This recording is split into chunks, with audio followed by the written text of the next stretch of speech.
Hello, hello, ladies and gentlemen. We are live with Sc2upandcoming episode 107, and tonight we've got some guests with us.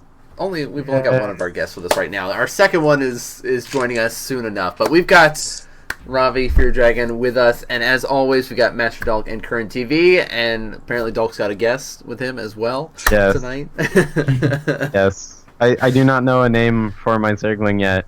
All I know is that he likes call sitting him on Mott. the It's like I'm Tom thinking backwards. Carl. I'm thinking Carl right now. Carl, okay. Yes. I like it. I sadly don't have a Zergling. I have an Overlord somewhere that my girlfriend got me for my birthday one year. So Nice. it's pretty sweet. But It's adorable. Now you have supply that actually isn't being filled at all. Exactly. You have a Yeah. giant void in your life. So this is SC2 Up and Coming. We will be having Intense on as well, of course, IVD player, and doing very well in tournaments right now. As in case you guys were paying attention to the 32 Boys 1 Cup. I always feel so weird saying that name. I do every time. But he did very well in that. We'll talk to him about that a little bit later in the show.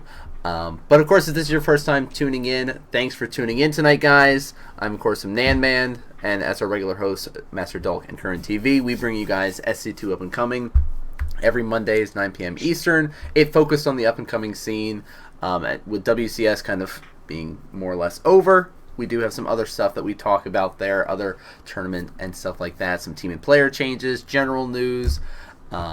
And actually, we do have some sort of general news because now we've got somebody else to talk about the Season 4 ladder pool with. Oh god. Oh gosh. Did you vote? I did vote. I'm more oh-godding about the look on Salil's face about me talking about anything on this show. He's just like, oh god, dude, what do I do to get up tomorrow? Right. Oh no, Robbie's on the show. Do I have enough time? I can hear that nervous laugh, Salil. Well, we've gotten like almost all of our maps figured out, with the exception of one that they decided to wait until tomorrow now. I don't know why they decided to wait this long, but whatever.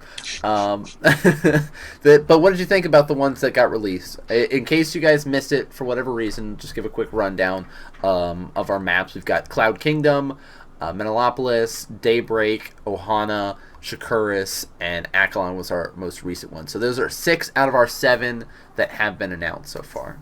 But Ravi, what did you think about the maps that got voted in so far? I mean, they weren't the maps that I was voting for, but I guess it's okay. I mean, I was voting for like Whirlwind, Zelnaga Cavern, Steps of War. I like tried really hard to like modify the HTML and like everything on the actual site so I could submit a request for Jungle Basin. That's what we were missing. Yeah. I would have killed for Jungle Basin, man. I think everyone would have more happy about Jungle Basin than Steps. Dude, freaking like, you want a map that forces you to play 2-base? You got it, okay? you want Zerg players to start experimenting with 2-base all-ins? Just throw Jungle Basin into the map pool. It's all problem solved. Problem solved. Easy. Maybe we'll have to wait till next year. Maybe that's all we need there. So, what is the likelihood that we're going to see Steps as our last map? Okay, so I was under the impression that they were being released in the order of how many votes they got. Yeah. Yes. They have. So it's not like I don't think like that negates the idea of like this is a big dramatic reveal. So the last map will have to be Steps of War because they've just been waiting and holding it in. Like it must have actually just been not voted that much. Yeah. I mean, this is the what was the percentage that they had for the last one? 6.49 was the percentage.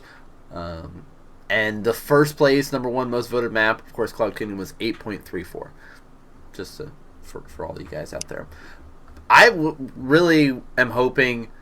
I'm actually really happy with all the maps that got voted in, and the one that I really, really, really want to be in is the last one, is Tal'Darim. That would be cool. Yeah, I missed that map. Because that map only had one... Like, to me, that map only had one big problem. before it had like the low ground that you could drop Marines onto that like Boxer heavily abused at MLG Anaheim that one time. Besides that, it was just PvP 4 gates, right? And that's like Photon Overcharged now. Yeah. We're cool. No we're problem. good. So we'll see. It'll be announced tomorrow. I'm sure I'll be tweeting about it when it actually is like, oh, here we go. A map that I didn't want, or yay, a map that I wanted. I don't know. I'm just happy with the rest of the maps. I like that they decided to do this. I hope that every Season 4, this is a continual thing where we can just have, like, fun, random maps just added in there. You know, Fruitland. Anybody? Maybe next year? I don't know. Maybe Only is a ladder map. I don't think we'll ever see that on Probably ladder. not. Just because of the lemons. The lemons. So, sliding along to a little bit other general news, we did mention it previously, but in case you guys missed it, ESL does have their sort of BlizzCon Fantasy League. Also, Liquipedia is having a bracket contest for theirs, so it's basically everyone's just sort of kind of the end of the year. We're going to be throwing up some little bracket stuff. All of them do have prizes. Team Liquid is putting up some, basically, a gift card, essentially, for the Team Liquid store, is a good way to put it. If you get first place, you get $50 towards their store. But you can go through and make the brackets and everything like that. Since BlizzCon is actually coming up relatively soon. You know? Yeah. It's just kind of right around the corner now. yeah. Which I'm happy with. I'm very excited. Of course, November 1st is going to be the finals here. So, actually, that's closer than I thought. For whatever reason, I thought it was a week past this. No. They are playing the round of 16 matches Ahead of time? in this 1 week from now. And But then they're 7th actually and 8th BlizzCon is BlizzCon. not. Yeah, BlizzCon is not until 7th and 8th. See there, I wasn't going crazy. This was actually happening. All right, good to know. Cool. So that's really just sort of the general news that we wanted to highlight and bring to you guys. But there was a little bit of team and player changes. And because there was actually drama in the scene, I'm going to default to Master Dulk on this. Dulk, what's been going on? What's been happening? Drama. Well. Wow. So there has been quite a lot that went on, specifically with the DreamHack Enterprise. Former CEO Robert Olin is no longer the CEO, and it's because of apparently not a internal fight for power, but just a lack of confidence in Robert Olin as a CEO. Mm-hmm. So that means Robert Olin now, he is no longer part of DreamHack at all, and the new CEO is Marcus Lindmark. Yeah, Marcus Lindmark. He was their event manager since 2007, and there was essentially an FAQ in the press release about the change of organization. Yes. And 3 out of 5 of those questions was this a coup d'etat? And, Right. Like, why'd you get rid of Robert? What was the real reason? Yeah. But along with that, and saying that it wasn't because we just didn't like him or whatever, they're also seeming to be more of a in-house production type of crew. They're trying to become a Swedish ESL, is essentially what's happening. Because they now have a literal TV studio in their hands, so they want to use it, and they want to use it a lot, or else they lose money on it. So, they have all of the overlay systems and stuff, but to continue to make their stuff better, they need producers, they need management, more focused management on it. So they hired a bunch of people. They kind of added a new branch of just production, in-house production. And it seems to kind of be almost MLG-esque, where they're they might be moving away from doing those live events. And I hope they don't, because MLG is just MLG, and live events are important. DreamHack, don't remove them. That is true. So that was a kind of good recap. Kerr and Ravi, did you guys have any thoughts on the DreamHack drama stuff? Did you guys follow it a little bit? I mean, my thoughts are really just, it's sad to see Robert go, and it was sad to see how kind of, I want to say, like, distraught he was about being let go, and how he took it really rough. Because, yeah, I think a lot of people have been saying it's hard to think of DreamHack without thinking of Robert. Boss DH. Yep. Boss DreamHack, you know?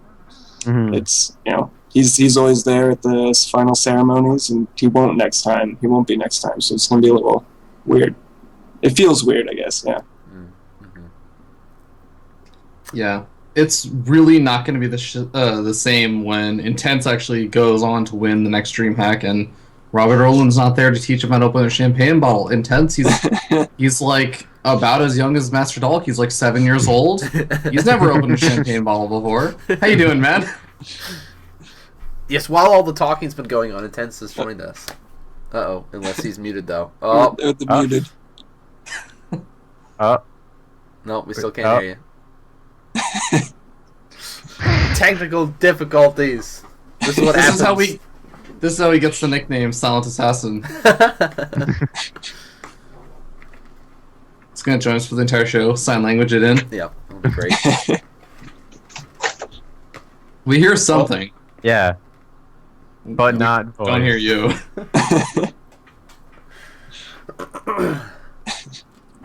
Okay, anyways, I'll talk really quickly about Robert Olin while that gets resolved. So Robert Olin, like, going off is a big hurt, I think, for DreamHack.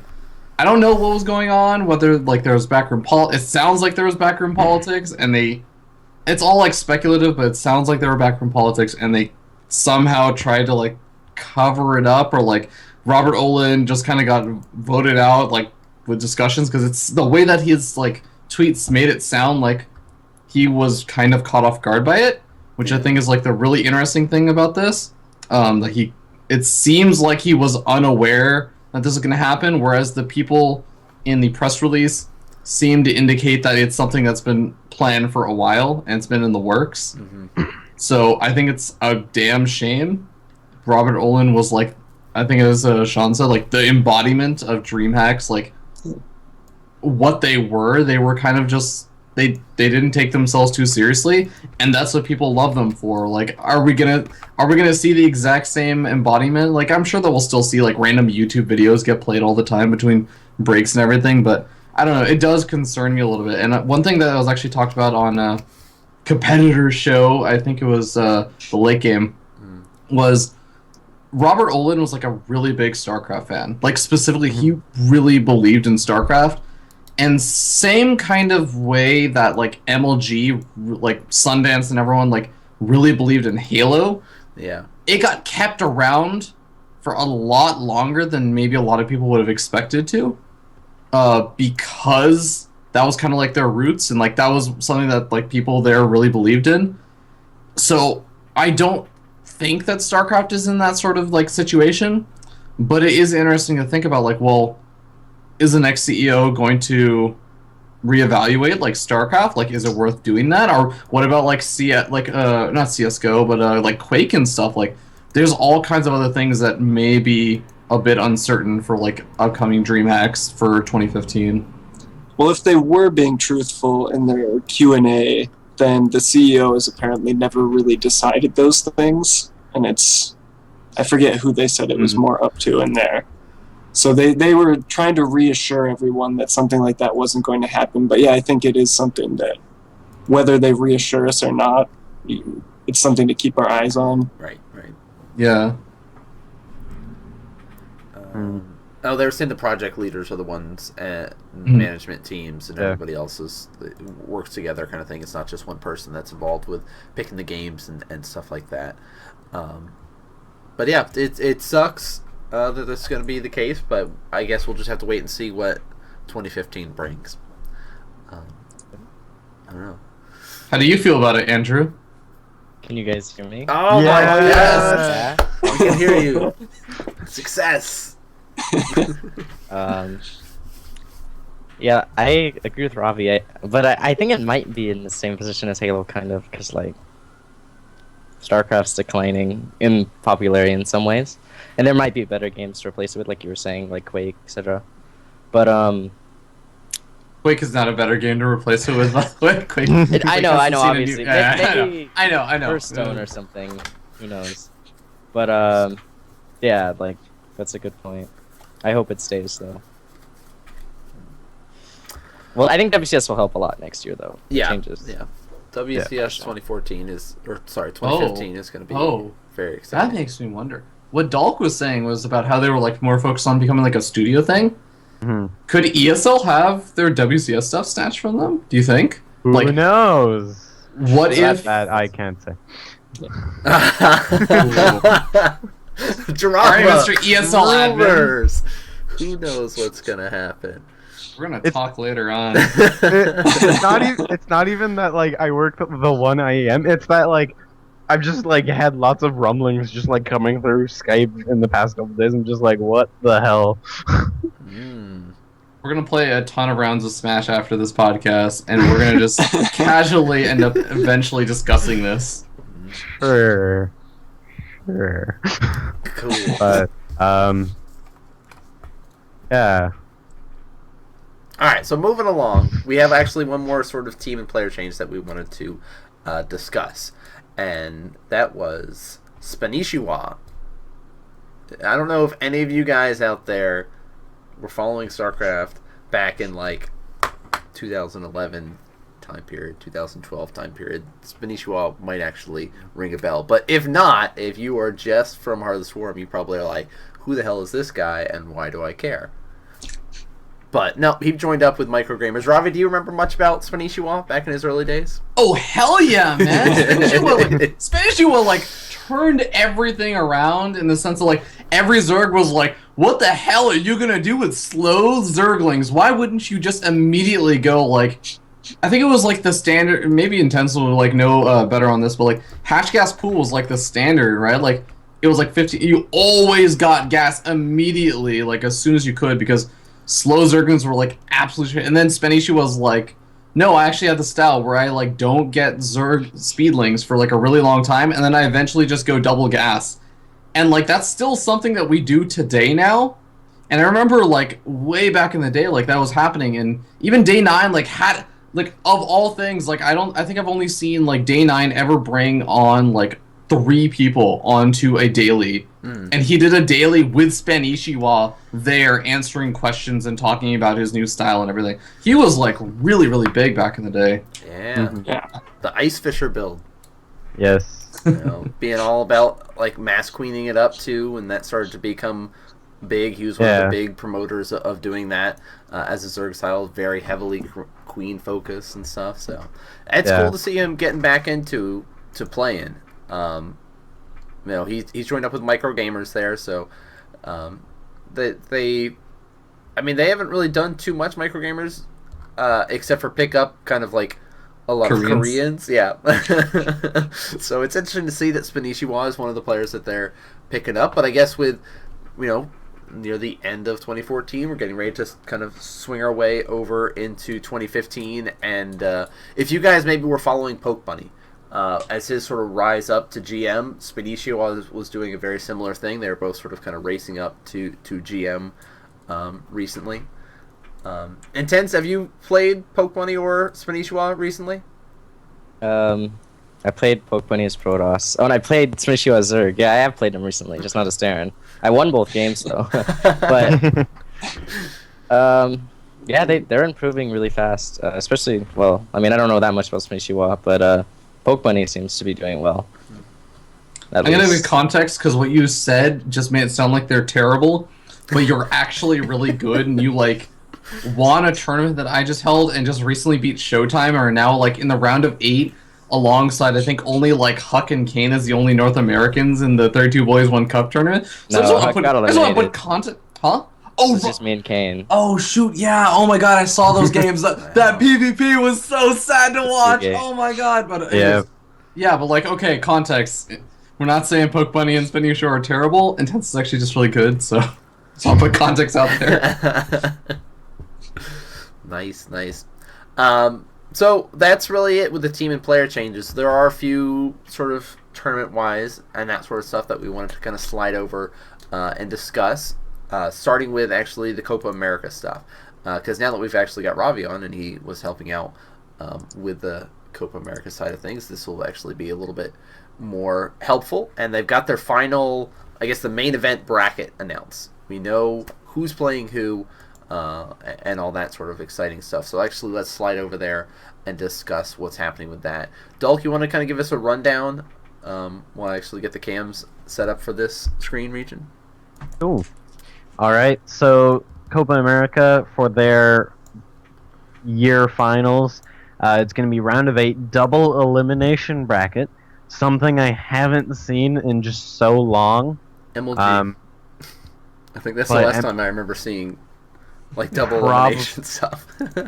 Was MLG Championship bracket even double elim? It technically was, but only 4 players ever actually started in the winners bracket for the championship bracket. There you go. Only 4 people did. It was It's double elim. It's just because they do pools into double elim, they can seed people into losers. Right. Because I think they did bracket pools or something. Right, so only top 2 people from each group would actually go into the winners bracket. Everyone else is in the losers bracket. Yeah, but MLG is not the only one that does that. There's like a lot of fighting game tournaments do that too. So. Well, nobody cares about fighting games. It's a dead game. Games, please. But yeah, so double elim round of 8. We've got only players from the Americas and a single Terran, 5 Zergs, and 2 Protosses. The 2 Protosses are both from Canada. Mm-hmm. We have 1 American Zerg. The only United States player is Zerg Jon Snow. We have 3 players from Mexico, Major, Cham, and Jim Rising. And then we've got 2 players from Peru, Cats, and B-Lord. So this should be pretty interesting because it's double elim. Because I'm wondering if Major will just kind of power through it like he normally does, or if someone's actually going to dethrone him this year. Yeah, and it's also really weird too with Major. He'll play in these qualifiers and do all this stuff, and then just doesn't play. Like the 32 Boys 1 Cup thing. I'm fine with it. Yeah, it was IntenseSC was very happy about that. But WCS didn't play in that. I mean, his excuse at that point, at least he was sick. But this seems to be a kind of a regular occurrence. Then again, no, it is. Does anyone know when the next Pokemon tournament is? That's a good point. That is a good point. He has been playing a lot of Pokemon. I swear, he just disappears and is only play. He plays Pokemon for months at a time, and then just stops playing StarCraft, and then comes back and is still really good. That's a good question. Well, Pokemon Worlds was sometime recently. Maybe that was it. Yeah. Because the only dude from the Pokemon scene that I actually follow is the one is Cybertron, and he's on Clash tournaments, which is a Smash team, which is why I follow him in the first place. Mm-hmm. So, yeah, I'm not too knowledgeable in Pokemon, but I do know that they do have a world championship type thing. Essentially, they have their own DreamHack series run by Nintendo of all people. Cool. Nice. The more you know. Learn about Pokemon. No, so Intense, since we actually have a player here that I'm sure you've faced a lot of these guys before. If you had to give some predictions, looking at the bracket, what are your thoughts? Well, I think Major would easily beat V-Lord, because I've played both of them, but Major is really good, right? Cham and Cats could go either way. They're both pretty evenly skilled, both pretty good. Huck, Jim Rising. Jim's cool, but I think Huck's a little bit better. And as for Jon Snow, Desero, it's pretty even. It could go either way for them too, in my opinion. But I think Major is probably going to win. Major or Huck. It's probably going to be a Major Huck final. Wouldn't be surprised. Okay. Ravi, any thoughts with it, since you got to do some casting of the regular season stuff? Yeah, definitely. So, okay, Dalk looked at this as an admin, okay? He was like, yeah, so there are, like, these players, they're from, like, these countries, etc. Like, okay, they're going to be facing off. Here's, like, the tournament format and, like, double elimination. Then we got, like, Intense being like, here's, like, the player perspective, and here's who I think is, like, better. I'm looking at this, I'm like, oh my god, the entire north half, like, top of the bracket is all South America, and the entire bottom half of the bracket is all North America. We're going to have a North America versus South America semifinals. Or winners finals. That is true. I think that's like actually really cool. That is going to be pretty sweet to see. So what are you thinking then? Is it going to be Major versus Huck or Major versus Jon Snow? Oh, God. No offense to Jim Rising or Desro. I just feel like Huck and Jon Snow are playing better right now. Desro, okay, honestly, I really don't know like who's going to come out on that side. I have personal bias where I just want Jon Snow to do really well. But I think if Desro can beat Jon Snow, which I think like either one of those two could easily come out from that series, Desro actually has been doing really well lately. And I've actually seen his like PvP. I think is actually looking pretty decent. And Huck's been like really hit or miss lately. Like some days he's just super on.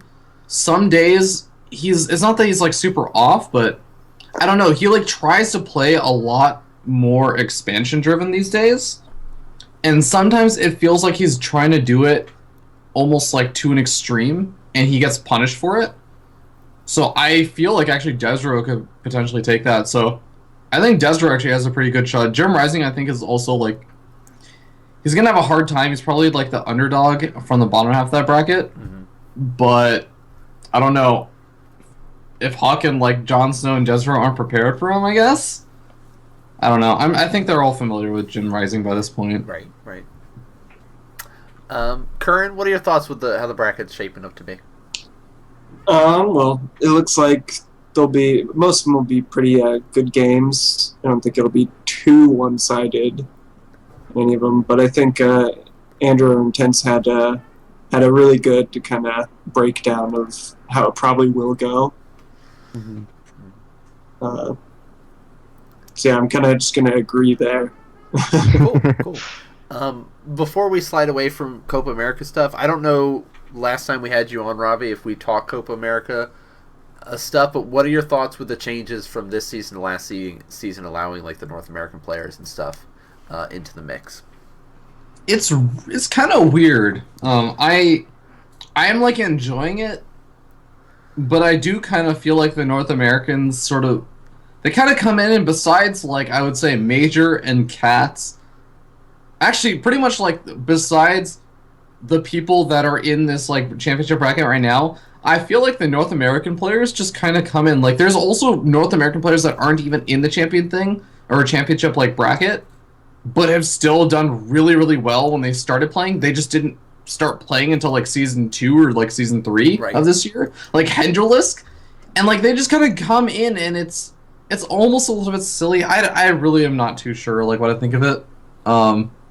It sort of feels like a little bit like how Koreans come to like WCS America and do like not exactly to the same like degree, but it has a very weird feeling to it. I'm not sure what to think of it because this was very much the only thing South America had. Like South America.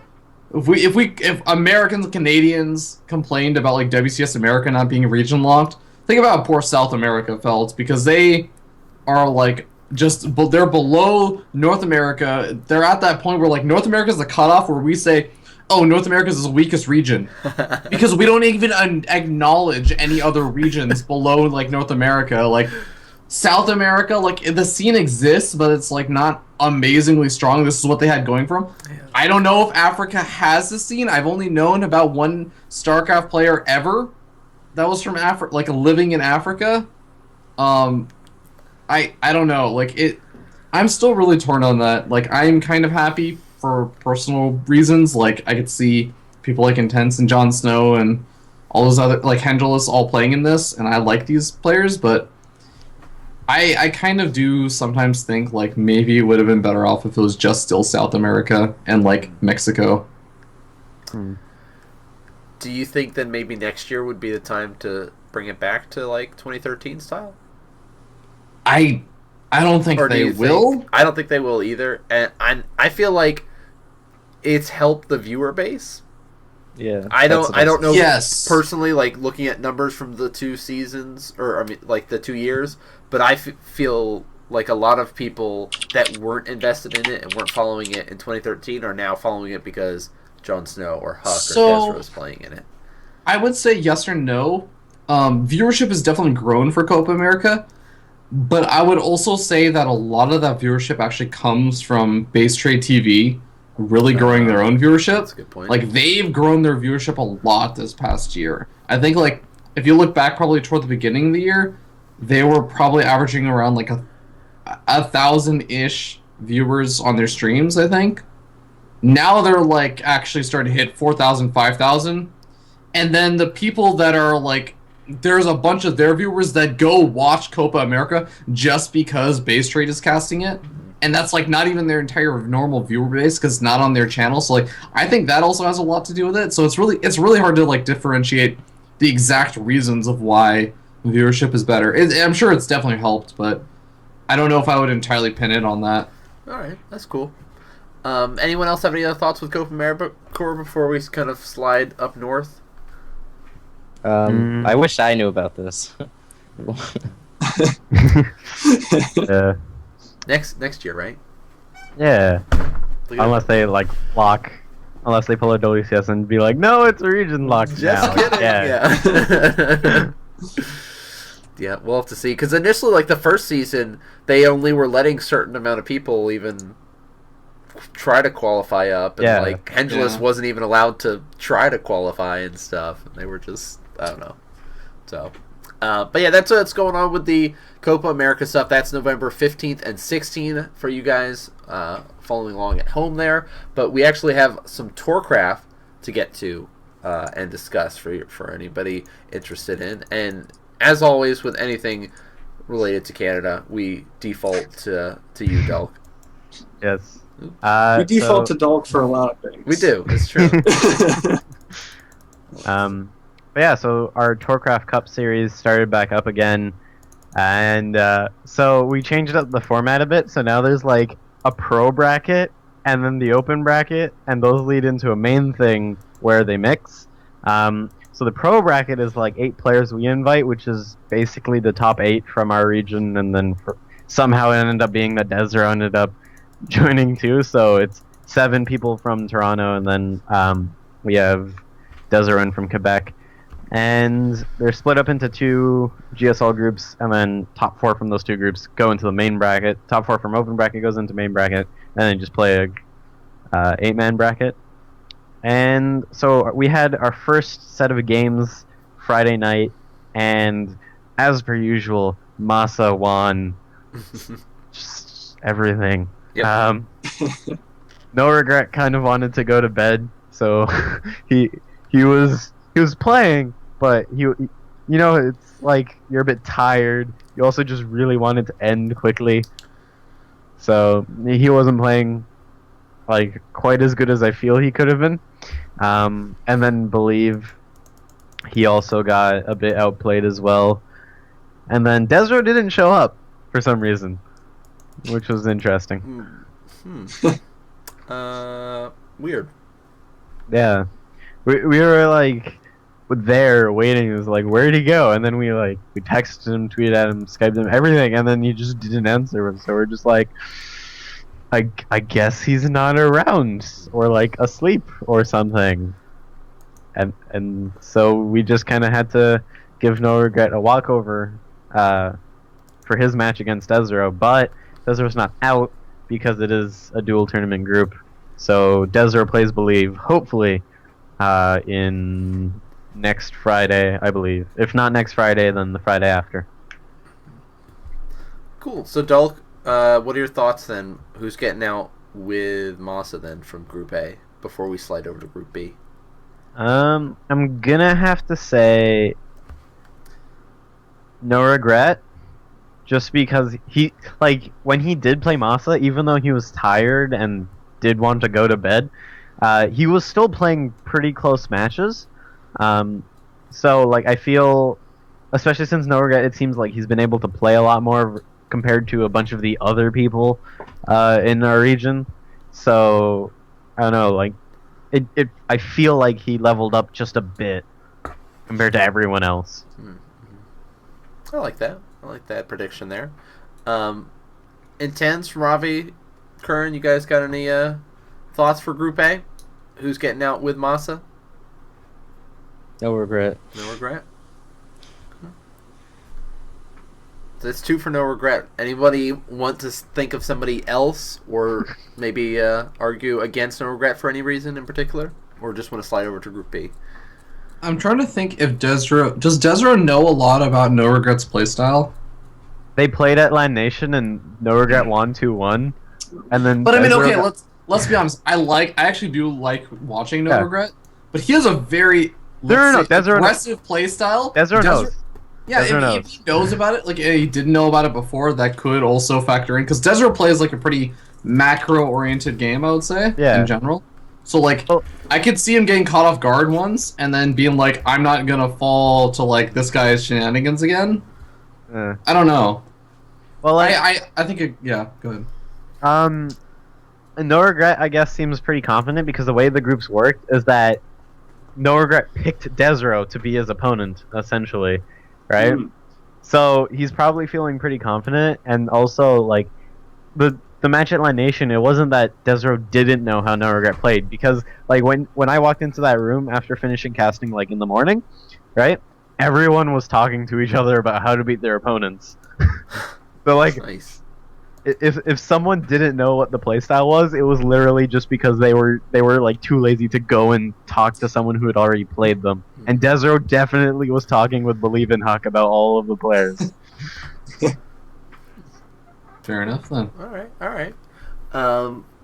So Group B, is it gonna be Hendreless BioIce, or is like Samuel gonna surprise people, or maybe Elegant since he's the only Protoss? Couldn't really tell you because I'm not familiar with either of those 2 players, so I'm going Henry BioIce. See, BioIce. BioIce, easy pick. Intense, have you played Samuel before, by chance? Yeah. Okay. But Jackson beats me. Oh, okay.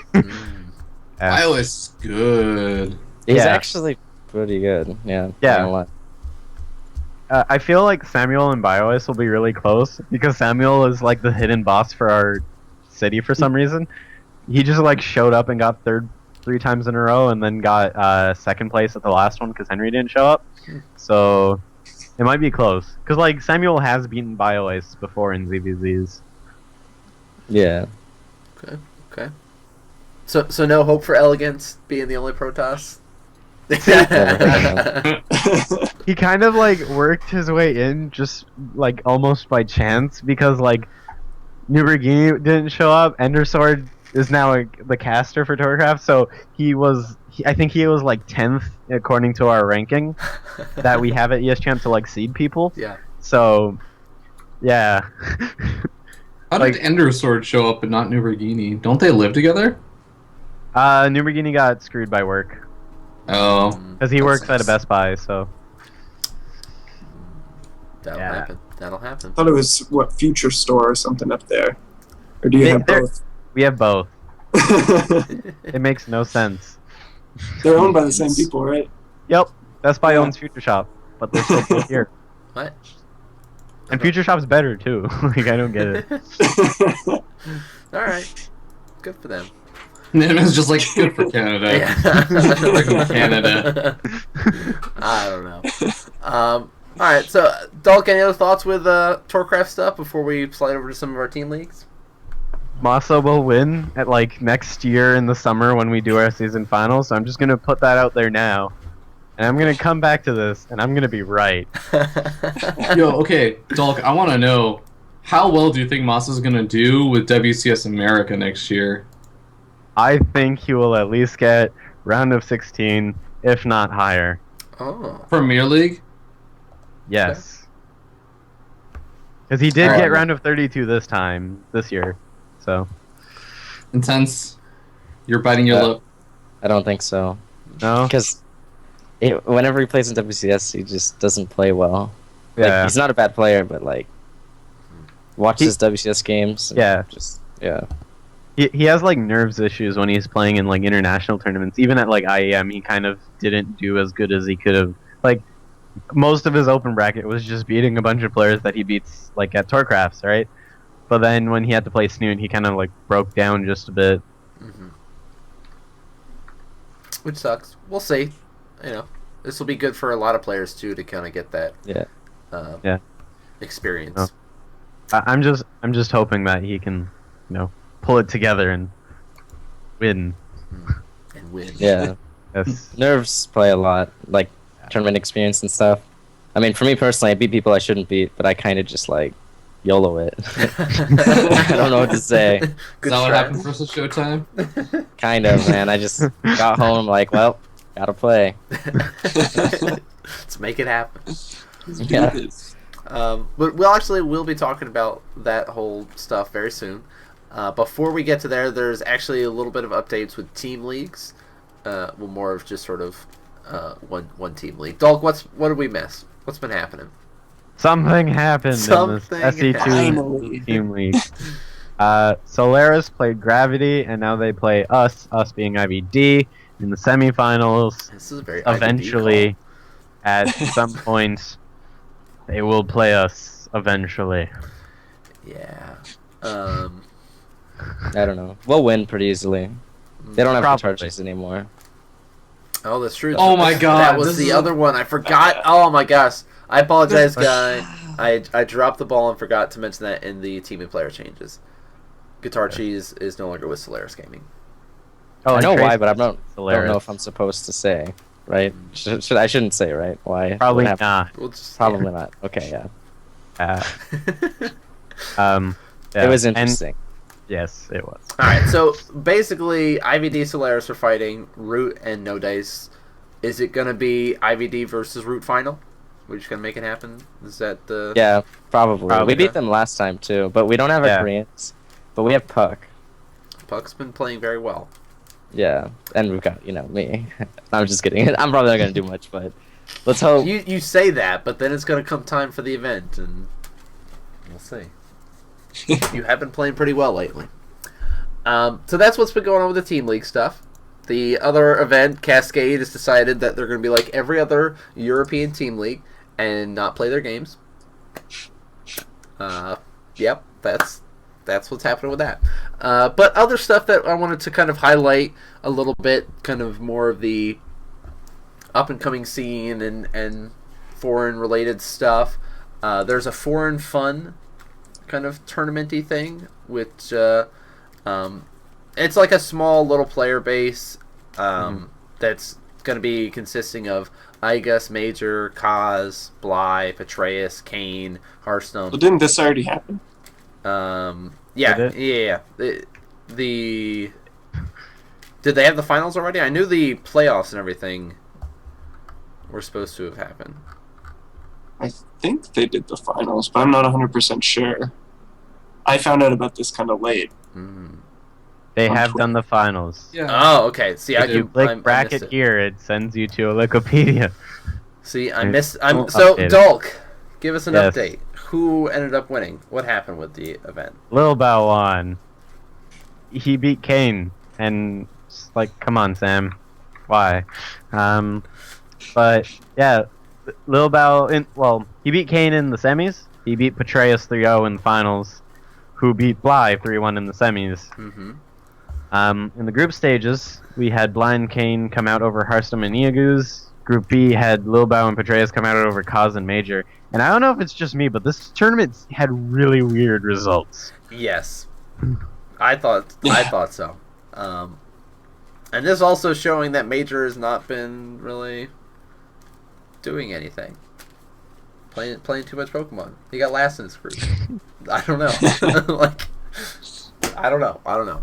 But I thought it was very interesting results. That's for sure.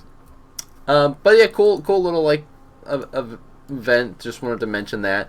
But in other related sort of up and coming news, and it actually works out well that we've got Intense on to kind of talk a little bit about it. It's another SoulCal event. Oh yeah. Me, Sam, and some sponsors and investors have been putting together these lands for a while now, but like they just got a lot bigger because we got some pretty good backing from sponsors. So now we're up to like $1,500 prize pool, and like I'm just taking money home. But besides that, it usually comes down to a combination of me, SWS, Schneider, and Guitar Cheese. But Trace and Arium, I feel like I eliminate Arium every land first round, but it happened twice already. We'll both get knocked down somehow in the first round, but then I'll eliminate him right at the start. It sucks because like it's just bracket luck because we don't seed or anything. But yeah, we've been setting that up and it's been going pretty well so far. The turnout on the last event was a little bit bad. Me and Sam didn't run that one. The guy was doing I don't know, his own stuff kind of, but then we all got together and like figured everything out, got rid of the confusion. This next one's gonna be really good. We're gonna get some good players down too. I think we could get some root guys and maybe in control, some casters, Rotterdam, etc. I don't know. We'll see what we can do. Nice, nice. So you guys are helping to set it up this time? You're not having somebody else do it? Okay. Yeah, this time it's me and Arium and a guy named John. Okay, cool. And John, I like it. Because I know we've had Arium on a couple times, like over the summer and stuff, and he's talked about the SoulCal stuff a couple times there. So it's cool to be able to have you on at least. Talk about this upcoming event there. And so when is the next major SoulCal event taking place then? Did you say Sam? But never mind. It's January 17th. Wait, I'm gonna check for the exact date. Don't want to get that wrong. January 10th, it says. Oh shoot! Yeah, I was off by a week. You were, yeah. All right, so sometime in January is all you guys need to know. You've got a little bit of time to prepare. Yeah. Cool. And I like that they've, at least in the post that's been up about it, they've got like that feature player list now. Highlighting at least you, Arium, and SWS there. So shows me looking at SWS. Oh yeah! Wow. I was wondering about that, man. You sent me a very handsome photo of yourself. Why didn't you use that? Wow. That's funny. That's great. They should have just put it so it would have been like one big picture and then just put a line going through the middle next between your arms. Oh my god! Wait a second. Hold on. SWS, Arium, and Intense. You have all three been on Breaking Out. All three of you have fantastic photos. I know because you've sent. All of you have sent them to me before. Wait, why did you you only use those? Well, I mean, we wanted to use photos from our other event or the other event. Yeah, that's fair. But Sam didn't place, so he had to, so he had to use. He's been slacking too much Counter-Strike.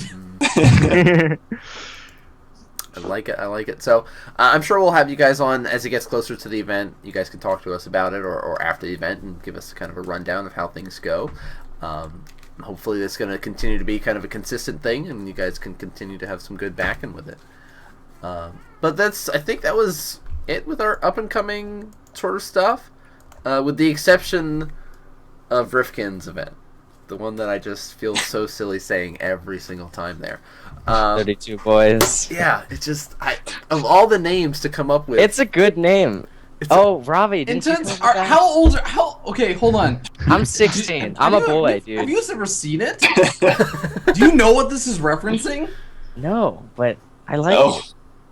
Okay. If you don't know what it's After the show, I'm gonna send you a link. Okay. It's a trap. Don't watch make that. sure your parents are not around. It's a trap. Don't. Am I gonna lose my innocence? Yes. Robbie wants to hurt you. He will mentally destroy you if you watch this. You're not gonna win any more tournaments for like a couple of weeks because you're gonna be so scarred from this. Haunting you. It's all you're gonna be thinking out when you play in your next match. Yeah. Anyways, so this tournament that has groups into a 16-man bracket as well as a third place match for some reason.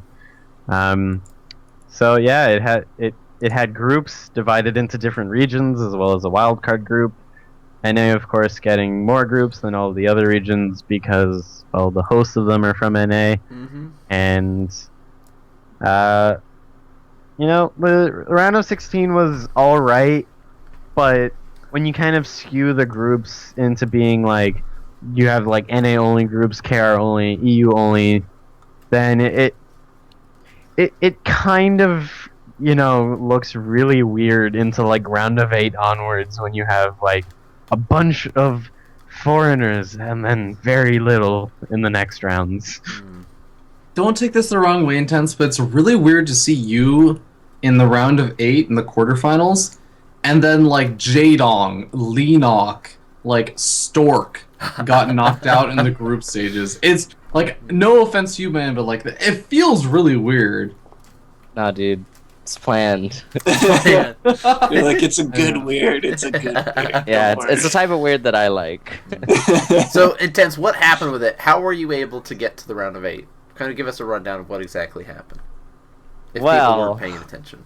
I played in the group stages and lost 2 in both series. After winning the first game, both series, and like getting an advantage the second game, both series. That was kind of depressing. But yeah, Rifkin enjoyed my games. And then Major, as per usual, I could say, doesn't show up. So, Rifkin messages me like right when I get home. I got home at 2:28, turn on my computer, and he messages me like immediately. He's like, "Hey, can you play in the round of 16 in Major's place?" And I'm like, "I just got home and I haven't warmed up, but sure." So I just went straight into the games versus Showtime. The first game was pretty sloppy because like I literally had just got home. I didn't do anything. I didn't even play on Sunday. So it was like 2 days, like not playing. And then I'm like, well, I lost the first game, but now I'm warmed up. I'm just gonna go win now. So I won. It's a good breakdown. Yeah, it's good recap of that. I mean, to be fair though, he should have won the third game in my opinion, but he lost his mothership core in like the middle of the map. And I'm like, well, okay, SCV pool. That's like 2,000 less hit points and a lot of less damage. If he hadn't lost it, I think he would have won, because I barely won by, like, a few units. It was really close, so... I mean, I got lucky. Don't know what to say. Can I ask you, like, because...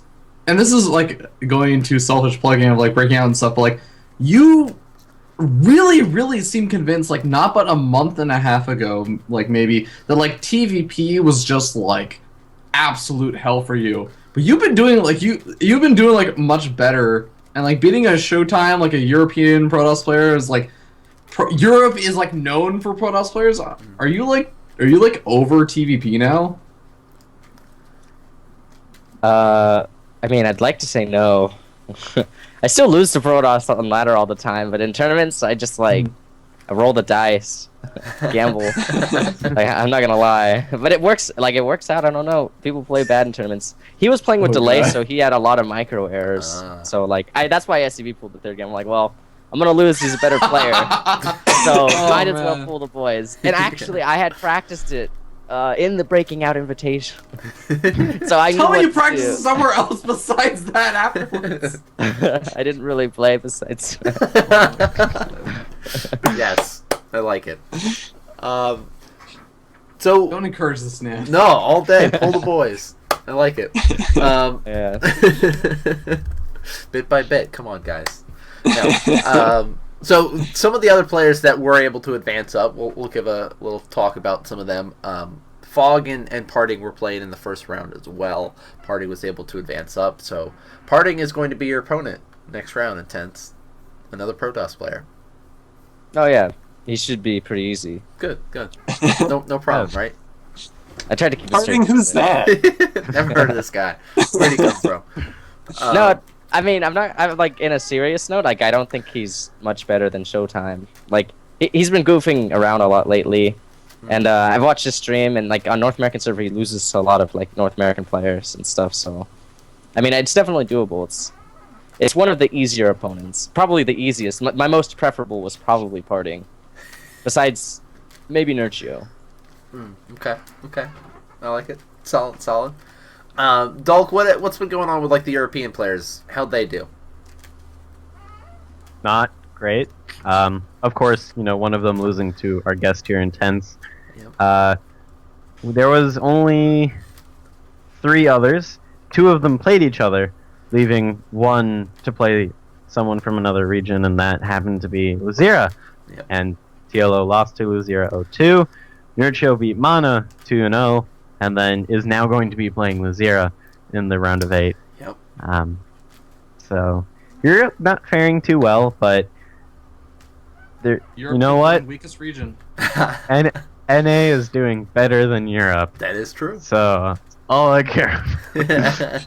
But in fairness, like there is, the delay sometimes, especially going. Yeah, to I think that was what killed the Europeans, at least in my series. Yeah. Right. So all we have to do is convince Copa America. Don't let North Americans in next season. Let the Europeans into Copa America next season. They need the help. Yes. I'm kidding. I like it. I like it. Dolk, what about the couple Korean players that we had? How'd they do? Well,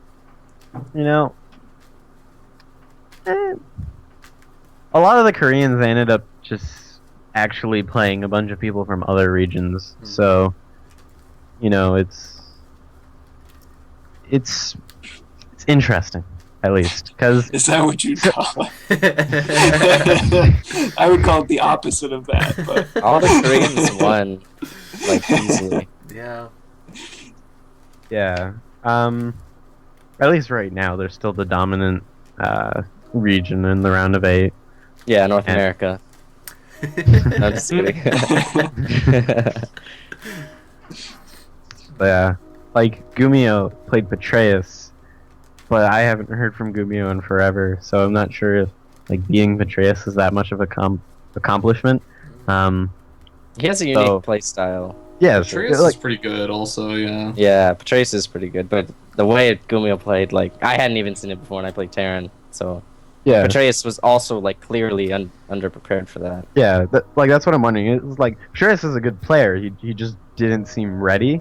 And then I'm just kind of wondering is like, how has Gumiho been for like the past months? Because he didn't do very well in like GSLs, and also didn't help that GSL ended like a month and a half ago. So there's not much that we could have actually seen them. I'm gonna stand up for Gumiho because he played Petraeus, 2-0'd him. He's gonna play Kane next, who's a Zerg player, and is gonna play the winner of Solar versus Crank, who I love Crank, but I feel like Solar is probably gonna win that. So he's potentially gonna face a bunch of Zergs coming up. And in his group, he played against 3 Zergs and came out of the group 2-0, like beating like Lucira and Lenok, I think. Like I would actually say that Gumiho is looking pretty solid right now. Like I also know what you mean. Like I haven't really heard much from him lately, but he seems to be doing okay. Okay. I mean, it's interesting too. A lot of predictions coming up in the chat. Breaker saying that Solar wins if Parting doesn't. Lupa was saying Solar wins hands down. But I like your prediction, Ravi, with all the Zergs that Gumio has to face. He's got a good chance. And then he's going to run into the finals, and he's going to be playing Intense, and he's not going to be ready because he's been playing all of this TVZ, and Intense is going to win. And Intense is going to be like, did you know the SCV all-in actually also works versus Zerg? Or sorry, Terran? Wow, sorry. Only versus Villo. Only versus Villo. I like the way you think. Yeah, so that's what's been going on with the 32 Boys Cup. Intense made it into the money. Congratulations on that. At least got yourself $50 for being able to play today. Good job. Good job. So when is your match? Tomorrow is for round of 16? Yeah, tomorrow at 2:30 PST. Round of 8, I guess. Nice. Cool. Yeah. I mean, if I were to predict this bracket, I mean, clearly, like, odd beat Parting, that's obvious. Clearly. Nurchio, Kangho, I would say Losira pretty easily would take that. Solar Crank. Crank might make an upset happen. He's been playing pretty well. He beat Huck. Yeah, but in his group, I think he beat some pretty decent players. So, I mean, I wouldn't be surprised if he won, but I'd say it's like 75-25 in favor of Solar. Kane, Gumio. I like Kane. He's a really cool guy, but I mean, after the series versus Petraeus, although unless he studies it and he's like getting roaches before saturating his third and like meta games like super hard, because Gumio did go mech like straight into mech both games. So I mean, he could metagame that and definitely win, and he's a good Swarm host player. So I would say like 80-20.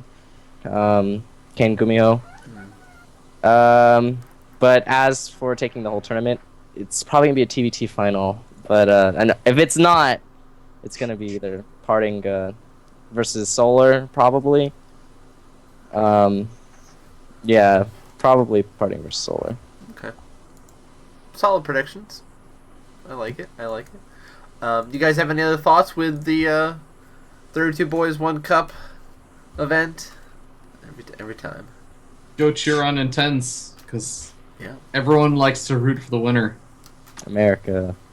America. Oh yeah, you're the only American left. Yeah. Yep. USA. So sliding along, actually there is some U.S. news to talk about in IEM qualifiers.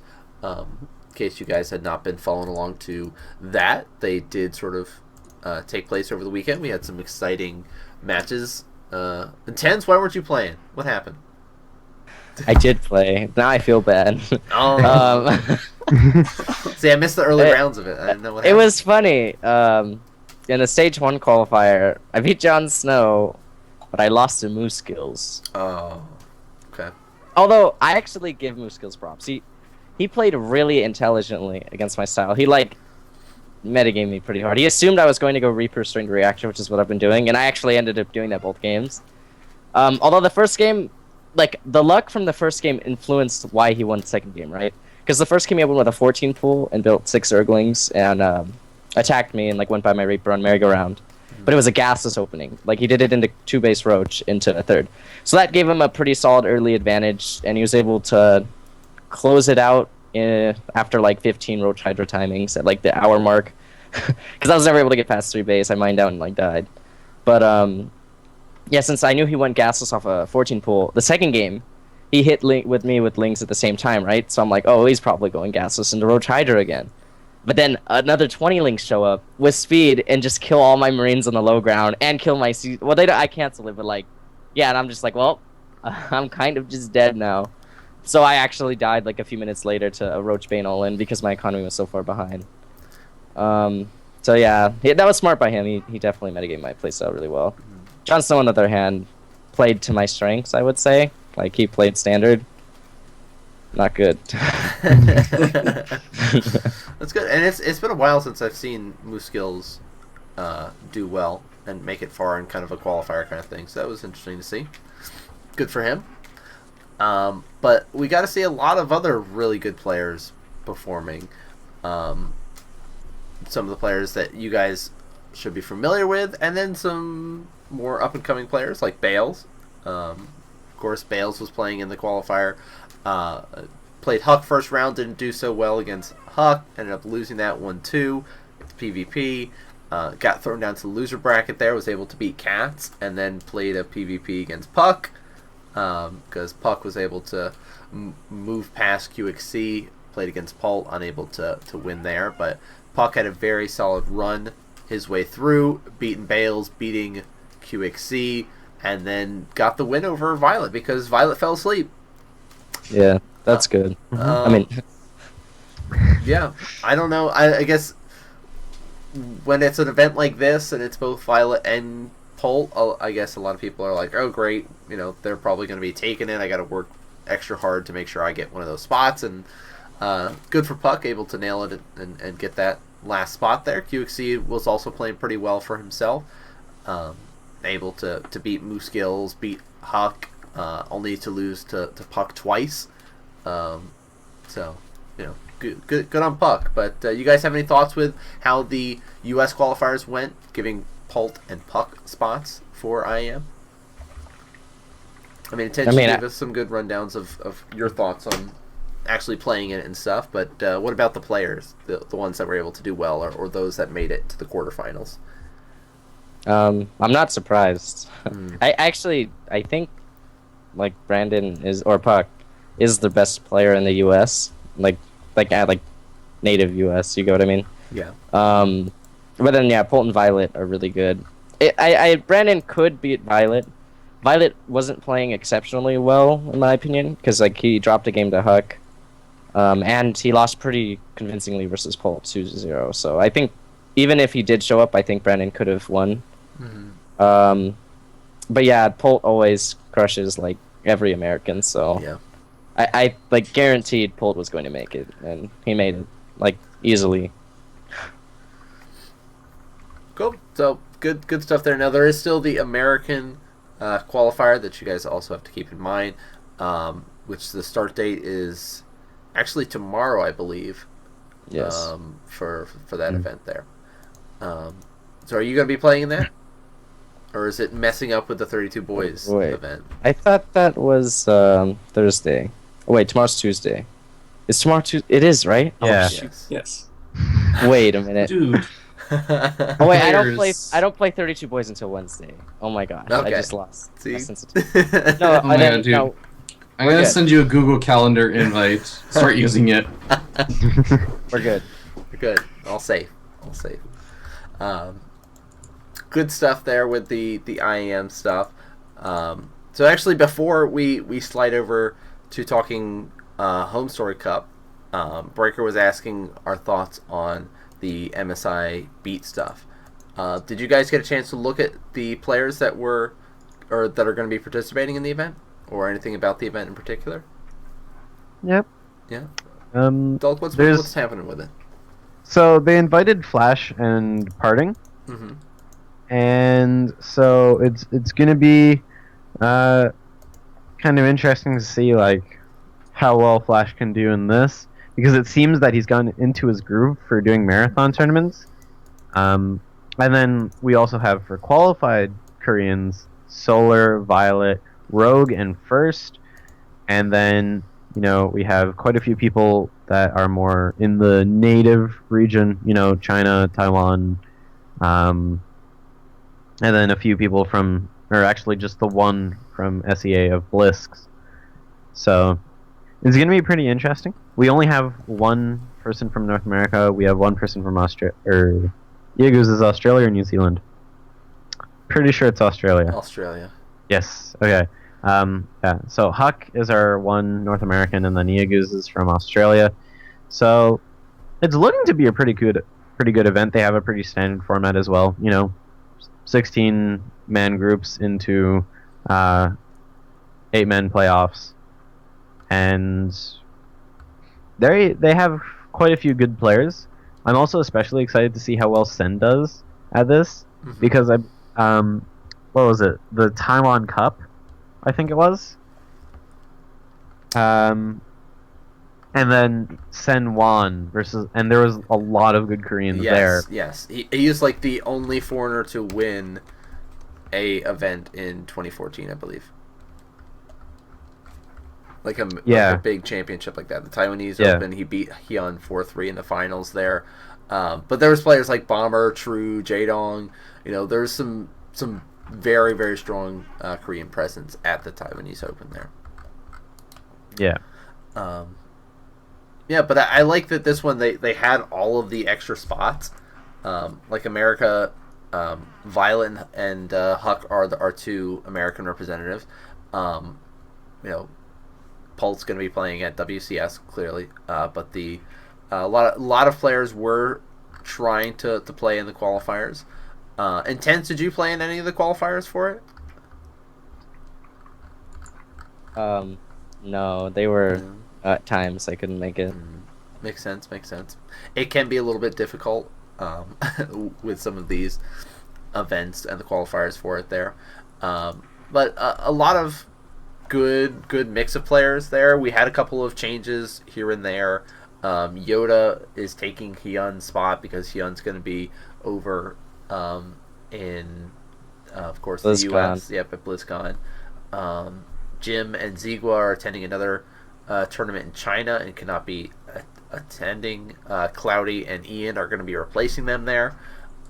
So pretty solid though. 6 Protoss, 6 Zerds, and then our 4 Terran players. But Dulk, you were mentioning a little bit with like Flash is going to be going for the event. How do you think it's going to be? Is it going to be just like another Flash victory? I don't know. It'll be tough. There are quite a few good players here, and I don't think we'll see Flash dominance. I don't think we're there yet. Not quite. Not there yet. Okay, I like it. Curran, He's overrated. He's overrated. I like it. Curran, do you have any thoughts? Wow. I mean, it's hard to say because there's no real bracket or group stage stuff out. Mm-hmm. So you don't really know who's going to be going up against who.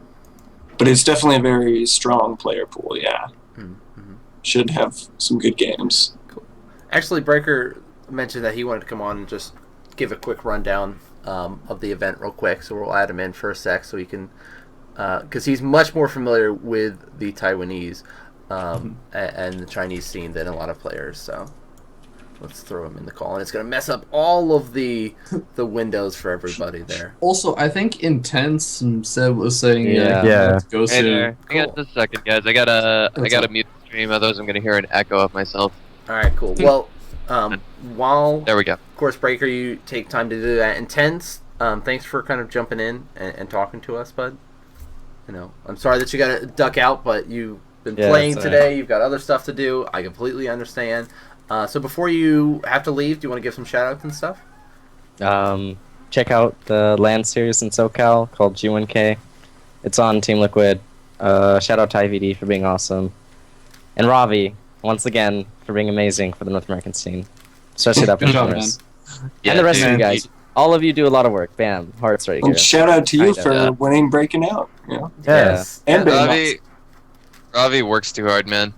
Yeah, I agree with that. Really does. Hey man, it's a hell of a lot easier than getting really good at StarCraft. hey man, I got spoiled when I came out here. It's like, oh, we have a production crew. Oh, we have a graphics crew. Oh, I don't have to make any of that stuff myself anymore. You know, that kind it's that kind of thing. You'll get there one day. Maybe. All right, Well- Andrew, thanks so much again for coming on. We'll have you on the show again in the future, bud.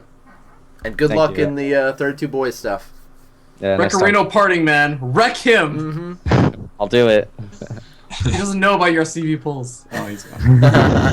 Oh man. Sweet. All right. Breaker, thanks for joining us here. I know it's sort of kind of last minute jump on here, but you were kind Actually, of the like, expert for this kind of stuff. I really enjoyed it. I really enjoyed jumping on and such. Like, but the thing is, like, I kind of just woke up a few minutes ago, so kind of, how do I say this? Kind of bear with me. So like Taiwan Open 2014, and now here we are with MSI Beat It. This is like my 4th offline event. But I'm gonna be modest and say, like, the only reason why I'm getting it is, well, I don't know. It's because I kind of worked hard for the past 2 years, and I'm already here for ease of convenience. Does that make sense? Mm-hmm. Yeah, makes sense. Yeah.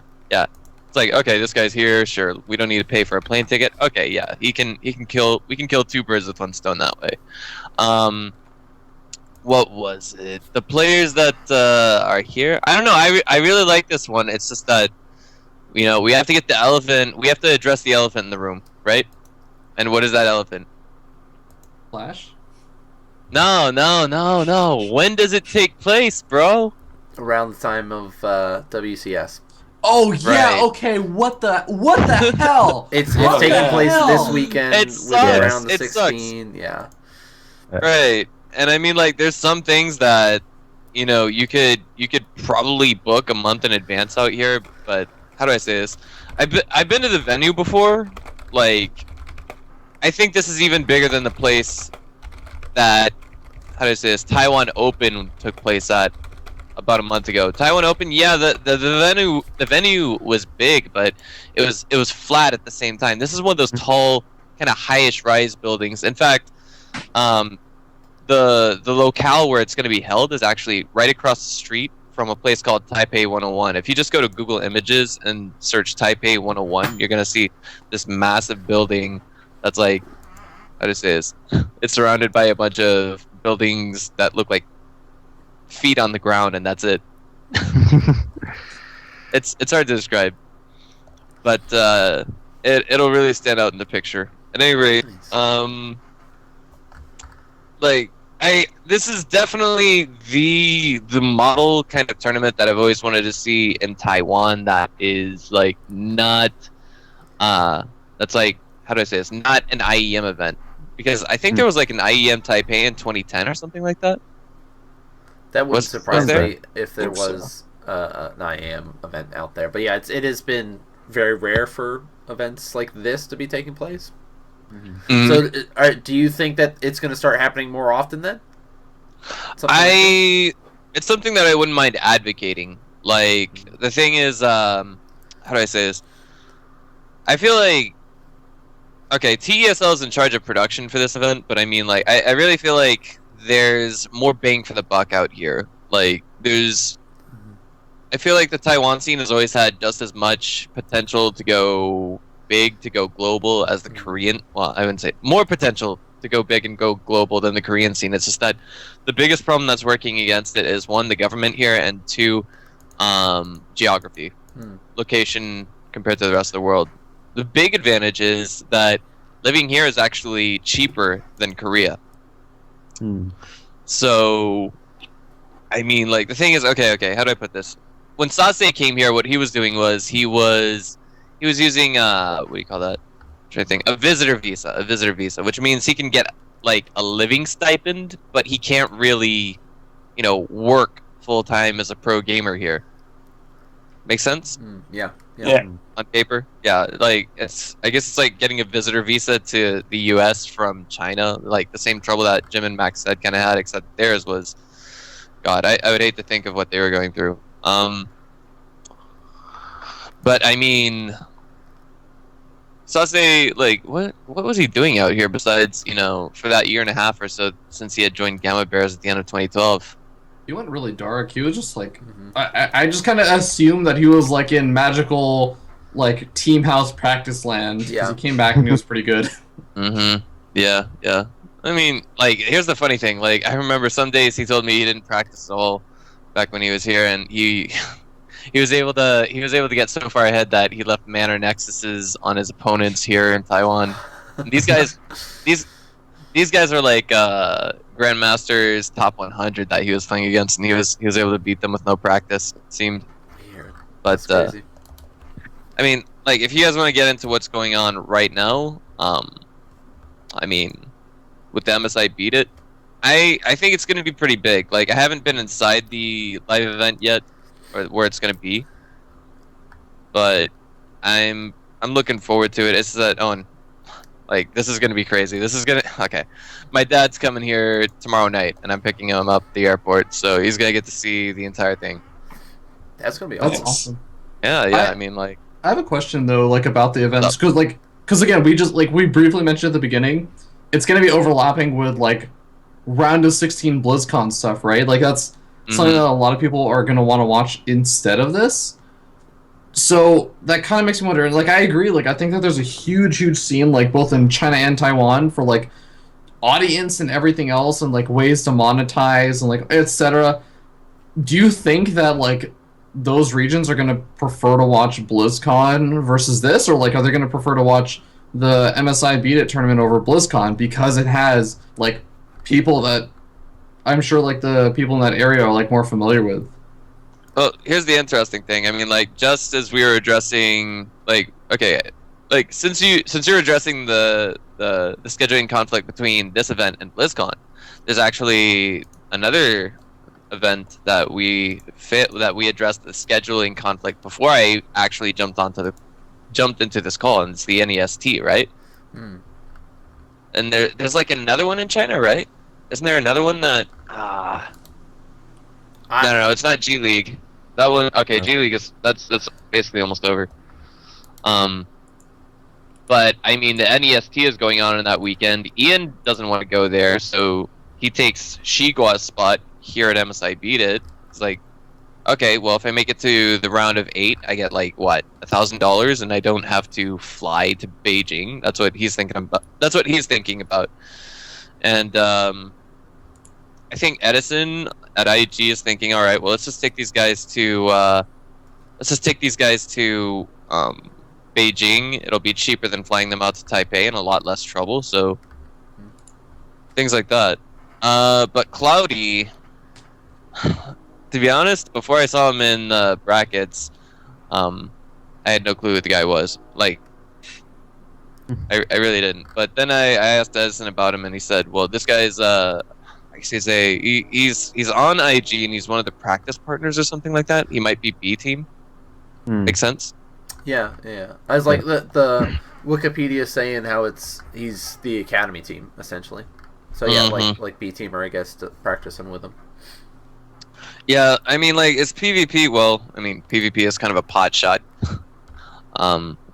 Like, from a layman's perspective, he did take one game. I think it was off of Parting, the Layfun Cup recently.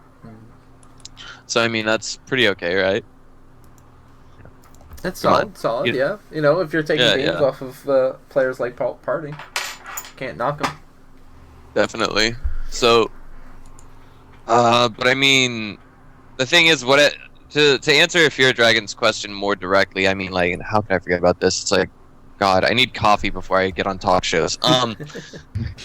Like, the thing is, I think a lot of people in China are going to be paying attention to NEST because if it's not televised, it's going to be streamed, and it's going to be streamed to a website where they have to tolerate 0 lag, and on top of that, it's their country's greatest player.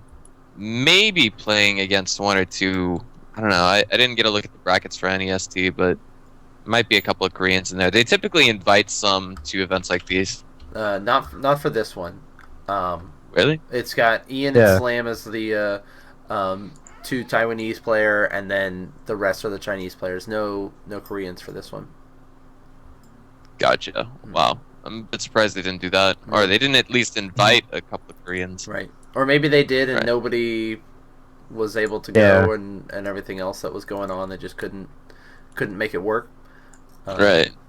But yeah, let me think here. So I mean, like, MSI beat it. My understanding is, like, the only Chinese stream that's going to be available is on Twitch, and whether or not you can get to Twitch in China is up to the mood of the Chinese government's internet. That's it. Wonderful. Yeah. So it is going to be more marketed than you think toward, like, or internationally. It could actually even just be domestically. I mean, MSI, like, they sponsor a lot of teams. They've got a lot of money. They sponsor StarTale. They sponsor, of course, Yoey Flash Wolves, the guys that I'm on right now. Why am I not wearing this uniform? My team's manager is gonna kill me. Okay. You just woke up.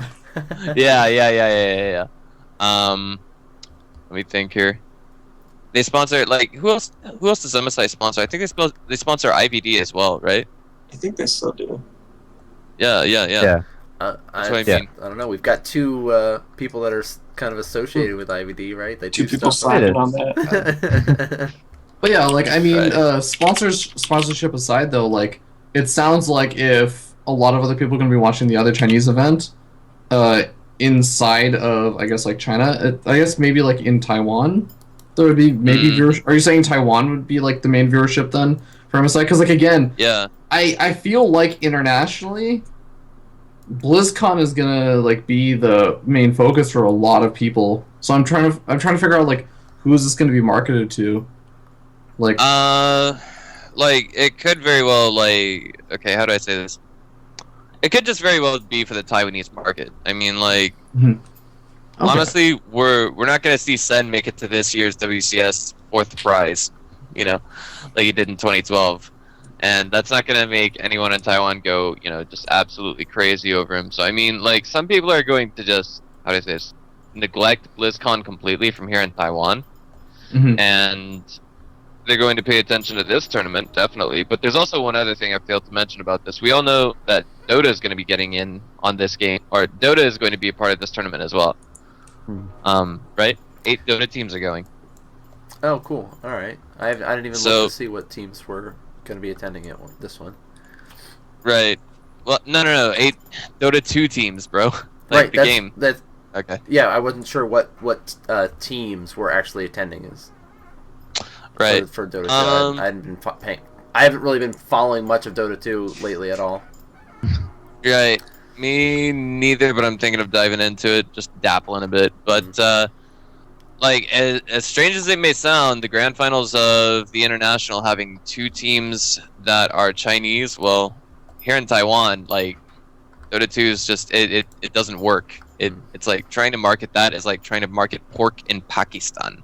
Neither of Yeah. those two teams are at this tournament, though, right? For the Dota What? side, I don't Uh-huh. see either of the two teams. I don't see like the top two teams from the international. Oh, right. I know what you're talking about. Like, I think, okay, what they're trying to do is they're trying to make it as diverse as possible for both Dota 2 and StarCraft. It's just that I'm not sure how we got 9 Korean players in the end. But you know, Flash was invited, and so too was Partying. We have some white people, which is good. You know, Huck's gonna be there. If there's any North American that can win this tournament, it would be him, right?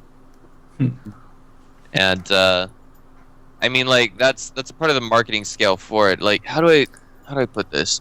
Okay, so a part of this I think is going to be for the Taiwan market, but if we're going to see MSI really try and put out their name brand on something that's meant to get viewership, it's going to be this Dota 2 tournament for sure. Okay. I think they were boasting about like $115,000 prize pool or something like that. Wow. Right. Yeah. Solid. So I mean, the thing is, how do I say this? One of the two games that they have here is mildly popular, at least compared to what it was 2 years ago here in Taiwan, StarCraft. But I mean, that's just where things are gonna go for the time being.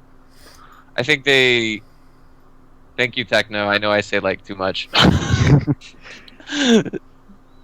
It's a hard word to stop saying, man. It is. Okay, so before I go on rambling about monologues, like how about we cut up the questions one by one and throw them at me? Because, like, I don't know. I mean, I've you've had enough- broken down a lot about kind of our thoughts on Yeah. the Yeah. event, and talking a little bit about what they're pretty expecting to do with it and the player base and stuff like that. So I don't know if there was anything else that you felt that people need to know about the event going into it. Well, I feel like this is something that I thought should kind of happen ever since GSTL fell apart. I was just thinking that Taiwan, everything is cheaper, labor's cheaper. TESL has a production crew that can get stuff done. If you guys saw Taiwan Open 2014, yeah, maybe it wasn't quite up to par with, say, DreamHack, but or even IEM, but I do want to say that it looked pretty damn good, and they don't have an observer like Adabisi or Startail Legends or anything like that. Yeah, current. Like what we do is actually what? Sorry, was that a joke? No, Kern's the best observer in North America. Okay. No joke. They actually have a 3 observer team. So like what they do is they have 2 people observing different areas of the map, and then they've got the guy who's operating the switchboard between the 2, I guess you could say, in-game cameras, and then they switch when they find something interesting. So that's what happens in that regards. But I mean, like, the thing is, I've always wanted to see something that could replace GSTL, and I think like what comes from Taiwan Esports League could potentially do that. The only problem is, of course, money, the bank, that kind of thing. Makes sense. Right. Cool. So does anyone else have any other thoughts in regards to the MSI Beat stuff? No, you answered pretty much all my questions. Yeah. Pretty good rundown. Who do you guys think is gonna take first prize? Solar? Solar? Yeah. That's a good pick. Thinking, okay, you know what? I'm gonna try and be a little bit racially diverse here and say it's either gonna be Solar, Parting, or Flash. Okay, that's solid. Fair picks. enough. Solid. I picks. mean, yeah. One last thing, don't forget the Breaker Curse, because I remember I was telling everyone in Taiwan before Taiwan Open happened that we all know a Korean player is gonna win this. I didn't see it happening, man. There were a lot of great moments. There were a lot of great moments there. Like, oh man, I really want to talk about it, but I mean, I don't want to steal your show. No, well, I'm sure we'll be able to have you on. You could talk more about the Taiwanese scene, especially right before things kick off with 2015, since it's going to be seeing a lot more of the Taiwanese scene in WCS America next year, I'm sure. Yeah. Taiwan Open was my first offline event. It won't be my last, of course. And it was so perfect that at the end of it, I cried. That's all I could say. Nice. I wasn't expecting Sen to win this. Even he wasn't, but it happened. Yeah. All right. So I'll catch you guys later. Any closing thoughts? No, I mean, if you guys can, check it out. I know there's going to be WCS stuff happening, but, you know, if not able to watch it live, check out the VODs, right? Mm-hmm. For real. Watch some games. But, Breaker, thanks for coming on and talking about MSI Beat stuff. We appreciate it, bud. Keep doing what you're doing, man. Mm-hmm. Yeah, I got to get some water and some coffee and take a shower. Jeez, I'll catch you guys later. All right, have a good one. Take care. See you, dude. See ya. All right, guys. So we do have a little bit more stuff to talk about. Oh my god. And more? Yeah, well, the main reason that you're on the show really is the last. Oh god, the I have last to talk thing. now. You have to talk. Are you ready to Yeah. talk? Because that's really what's about to happen. It's Breakout Invitational. The whole reason why we were really having Ravi on is to talk about Season 3. And, you know, you don't have to talk for 2 hours. You know, I know you could. If we just let you go, you could probably talk for hours and hours about it. But a lot of stuff changed from this season compared to the last couple of seasons. How do you think this season went overall in comparison to the previous seasons? Just like a general... Oh, man. Okay. So I'll talk a little bit about this, but in the interest of making sure that Salil doesn't get grounded for staying up too late, how about you guys ask me questions about, like, specific things you guys want to hear about, and I'll talk about those so that you guys don't actually just hear me ramble for, like, 3 hours or, like, 4 hours, because this will actually just become, like... Sc2 Up and Coming, followed by Nanman streaming FearDragon's blog on Breaking Out. I like Techno's question right away. I want to talk about Season 4. Oh god. Do we get any... So what I want to ask about in particular is, what stuff did you like from Season 3 that you're going to continue into Season 4?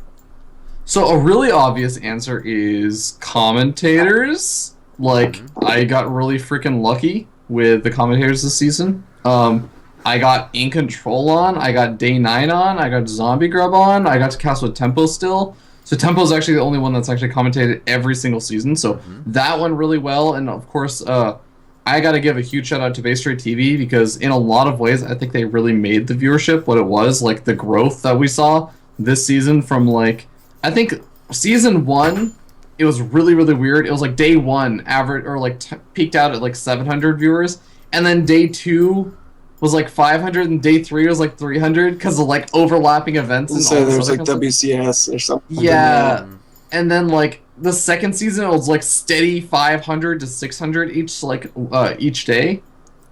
But then Season 3, like, it was first day averaging like around 800. Second day averaging around, and like averaging, not like I was talking about like peak concurrent before for the previous seasons. Second day it was like averaging around 1,100-ish or like 1,200, and then third day it was averaging around like 2,200. So it was like really awesome viewership. But I have to give a huge shout out to Base Trade on that. So like hosting, insanely helpful. It actually it timed out really well, and I got really lucky with the timing. Base Trade was doing their tournament, and pretty much they would be doing their tournament, they would finish up, and then they would host the Breakout Invitational, and we would get like a huge dump of viewers. So it's sort of weird. I'm like still looking at the statistics for that, because Twitch recently released some new like features on viewing statistics based on like how many viewers were your viewers, how many viewers were hosted by such and such. Like, oh yeah, big shout out to Nathanius, because Nathanius was like actually a lot of the viewership for Day 1. Oh my god, huge shout out to Nathanius. He was doing laundry during the Invitational, and he was just like, hey, I'm watching the Invitational, like, while I do laundry, if anyone wants to tune in. But, yeah, besides that, I think I really did like the show format a lot more this season. It requires a lot more work on my part, but I think it comes out much better. It's a hell of a lot harder to do, and I also like doubled it up so it was all done in 1 month, which made it absolute just like hell for me in a lot of ways, and also for Cybert, who I think may actually be out there watching this right now. So big thank you and shout out to Cybert, because I was very demanding of him. But yeah, I'm happy with a lot of the ways that things kind of went. Solid. Good start. Dulk, do you have any questions, or Kern? Whoever's got their question first, I'll let you guys jump in. So it's not just me. So how did you feel going with it? Kern, he did kind of get wrecked by Comcast for the first couple days. So it's it was just that week too, like a week and a half there. It's been fine now this past week.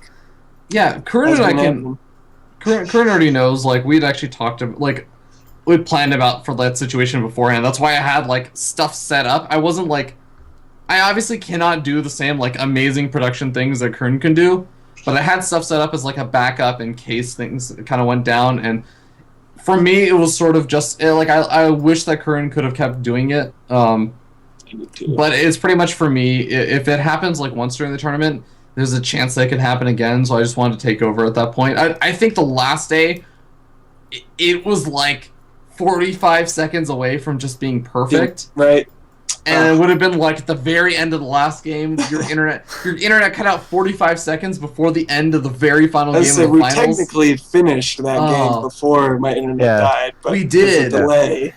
Well, that's actually not going to be a problem anymore because now I'm partner on Twitching. You don't have to put on the delay. But anyways, yeah, I think that was a little bit hellish, but honestly, in some ways, I think it actually kind of worked out because even though it wasn't super high production quality, I think that people and viewers were a little bit more lenient about judging the stream because I was basically I got to use the excuse of, hey guys, sorry, there's it's been a hellish day. And that's I think it's really weird, but I almost it does make me wonder would people have been more critical if that didn't happen? Would I probably have people getting me more flack for commentating while if they didn't know that if I wasn't observing also at the same time, all these other kind of things, it makes me kind of wonder, but I think it went okay. I think it went okay, all things considered. There you go, Dulk. Fair enough.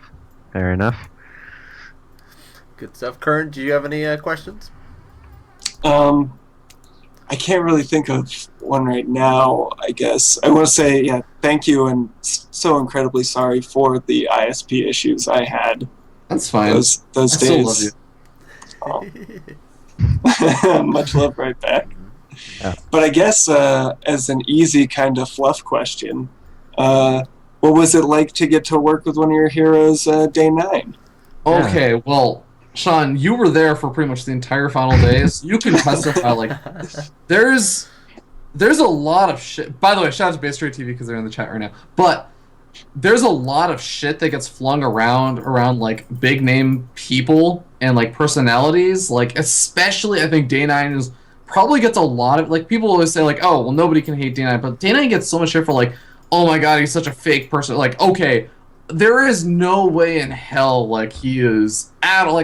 I'm just convinced people are so full of shit when they say oh my god, Day 9's such a fake person, because the things that he'll say I don't even want to go too far into detail because it was a conversation that happened off stream, but Karen, you were there for it. We were basically talking I think there was a conversation going on about a certain person in the StarCraft scene that a lot of people kind of hate on a lot. Yeah, no, I know exactly what you're talking about. It was so interesting because somebody was asking Day 9 about him, and I was oh, what are your thoughts about this person?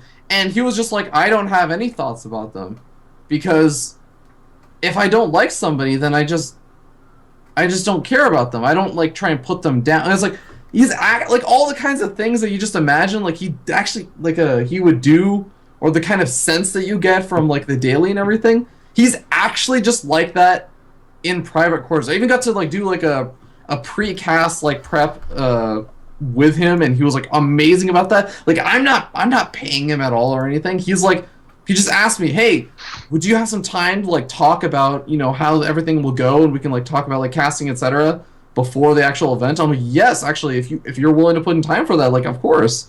So I am just like, I was enamored by him. Yeah, Day 9 is really like one of the nicest people you can ever meet. Not just in esports, oh my God. just in general. Yeah, but like that's like just talking about his personality and stuff. I will also say this for like In Control as well, but like I have so much respect for just how much better they are than me. Like it sounds really weird to say, like, I know that I'm not actually that good of a commentator. Like, I'm very much aware of that. And it's always really funny because I also hear about, and this is not even to like say that, again, I'm not saying I'm a good commentator. I'm not even saying like I'm an amazing, like, by any means a good commentator, but I still think that I'm like above some people who are like just starting to commentate. Right? Like, I think I'm gonna way too little credit. I'm gonna safely say that. A little bit better than these newbies. You know? But I always hear like people saying like, "Oh my God, like like the commentators are doing all this stuff that like, you know, anybody could do." And I just sit there and I'm like, I've had the chance to commentate with like a decent number of people and stuff, but like the professionalism that just is so hard to see from like professionals like In Control and Day 9, it's like I was never really fully aware of it until I commentated with them. I had like a general idea of like, you know, they're really good at what they do, but it's like this. You know how like there's a lot of people who say like Destiny is a really big advocate of this, of if you basically gave a bunch of like high masters or like low, or maybe even just like NA GMs a bunch of barcode accounts and mix them up with replays of like top Korean GMs and just try to tell like a bunch of like Silver League or like Gold League and Platinum League players like, hey, which one is like the Korean GM and which one's the North American GM? They wouldn't be able to tell the difference, right? That's kind of how I felt. But then you can the only way that you can tell the difference, even if you're like Platinum or Gold, is if you put them side by side. And I feel like that was that moment for me. I was like the low NA like Masters, like high Diamond North American player, and then they're like these Korean GMs, like, and when you put them side by side, I saw like the huge clash, and like I started to notice all the really amazing things that they were doing, like how often they would actually just be like saving my ass during the commentary and stuff. So like I have like untold amounts of more respect for both of them, and I didn't think that was already possible. I already had a ton of respect for them. No, I mean, it is like a basically a ranking system with casters too, just like it is for StarCraft players with GM, Gold, Platinum kind of thing. And so it is interesting to see that sort of interaction there. So awesome stuff that you were able to have such awesome commentators help you out for the event. Hopefully that happens with Season 4 there. I actually wanted to ask you about the players that were able to play in Season 4. Season 3. Because I feel like the seasons have definitely been getting better skill-wise. But what are your thoughts? Don't tell that to Hendrils. I'm just saying with more people are aware of it now, that more people are signing up for it, more people are working harder about it, that it seems like it's getting bigger and bigger and better with the players and stuff like that. But what did you think about the players that we had for Season 3? Man, for me, it's like I can't really pick and say like, oh, I like the players from Season 3 better than like Season 2 or anything. Right. To me, it's almost like I feel like the overprotective mother, and they're all like my kids, and you're asking like pick a favorite. Like, no. Yeah, exactly. Like, and people would always ask me. I think actually one of the previous times, like you guys had me on before an invitational, like the second season, and you guys asked me to like pick who I thought was gonna win, and I was just like, you're asking me to pick my favorite child. I'm not going to do this. Like, I'm just actually not going to. So that's kind of how I feel about it. But I have no regrets about anybody that's ever been on the show. Like, everyone has been fantastic. Even like some of the ones that are maybe a little bit more controversial, like Naya, aka Believe. I'm actually really happy to have had him on. Every single person has been really amazing. I think some people I wouldn't say I'm disappointed with them. I'm more just kind of like a little bit sad that they don't seem to be performing well on the day of the invitational, like whether it be nerves or whatever. But I will say that, like Intense, for example, dear Lord, he earned that victory. Oh my God, he seriously earned that victory. He went through, like, what I think a lot of people would have considered, like, the strongest Protoss was probably going to be considered Bales. Kai-Fire is, like, good, but I think that Bales is probably just name recognition-wise considered the stronger Protoss. And Intense had to do, like, a hard-fought series. He had, like, in the group stages where he had already lost to him initially, and then he had to, like, go up against him again in, like, the rubber match, and it was, like, a really close series. And Bales, like, won the first game, and then Intense was able to, like, make it, like, a comeback at the very end of, like, a 5-hour day. Oh, my God, he seriously had to play his heart out for that. And then, again, like, he also had to play, like, pretty gosh darn well against Midday, and he basically had to play against, like, 3 really good players for each one of the 3 different races. Like, Midday, Bales, and Kelazor, like... He seriously earned that victory. Good stuff there. Definitely. But just real quick, continuing along with the players, I know in Season 2 you added in the show matches. How did you feel that went for this season? Okay, so here's, like, the reality of it. After Season 2, I was like, okay, I don't know how these will go, but... I'm kind of in charge of this thing, so I can just go do it, right? I can just, like, decide to go do it. So I did. And Season 2, every single player lost every single show match. The only person that took a game off of a player was actually, oh my God, Team Gravity's Kraos. Yes. Facing off against QXC. And it was on the game that QXC was on, like, I think it was not Overgrowth. Habitation Station. It was on Habitation Station, and he lifted off to the gold, so it was already like a wonky game, and he won that game. That was the only game that was won. So I was like, maybe I shouldn't do these show matches. But then I, like, talked to every single one of the players, and they were like, oh yeah, I thought the show matches were a really good thing. I'm like, but none of you won! It was like the weirdest thing. So I was like, okay, fine, if people enjoyed it and, like, they like it, like, I'll do it again for Season 3. So I did again. And thank God, Jon Snow actually managed to come out victorious over Hendulus. So yeah, congrats to Jon Snow on that one. But yeah, I'm still a little bit, like, kind of weirded out by how those show matches go. I think that it's hard because on one hand, players don't really, like, want to show off too many of their builds, so they're also, like, not preparing for the show matches. Yeah. So it's, like, kind of just an impromptu thing. There's not as much on the line.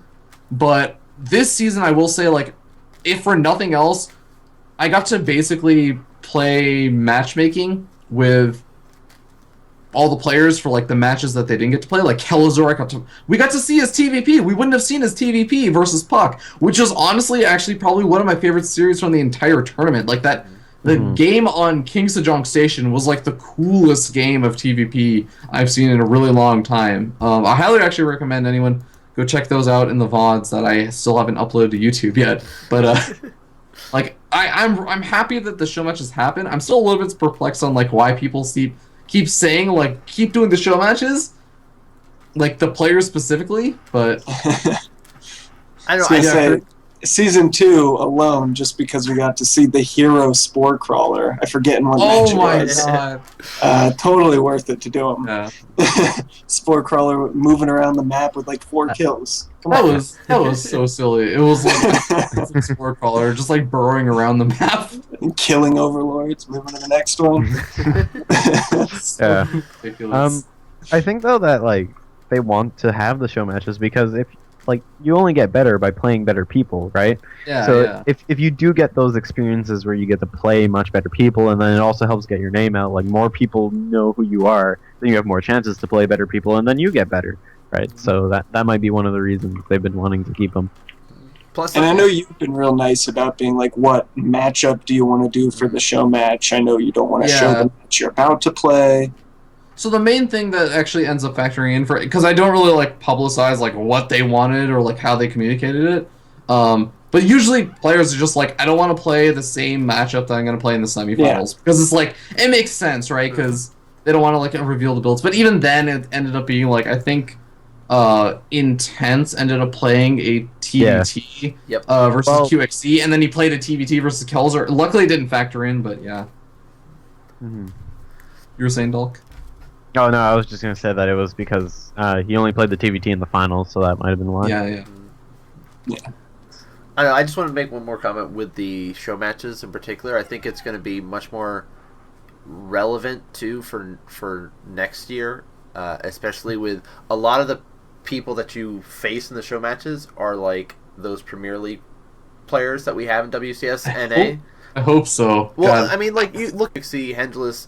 These No, kind of guys I'm like there. crossing my fingers for QXE because I am not gonna lie, I'm so happy like Intense did well and everything with the tournament, but I was kind of just like, I asked QXE to be part of these show matches, but he was saying like how he wants to make sure he's improving. And I'm like, oh god, what will he think if he like loses to Intense here? Because he's like he's like supposed to win. Yeah. I'm actually like really thankful to like the players that play in these, like Puck in previous seasons, like Masa and QXE and Hendrils and everything, because like they have a lot more to lose than like the players playing in this, because like it's kind of like I think what Dalk was saying.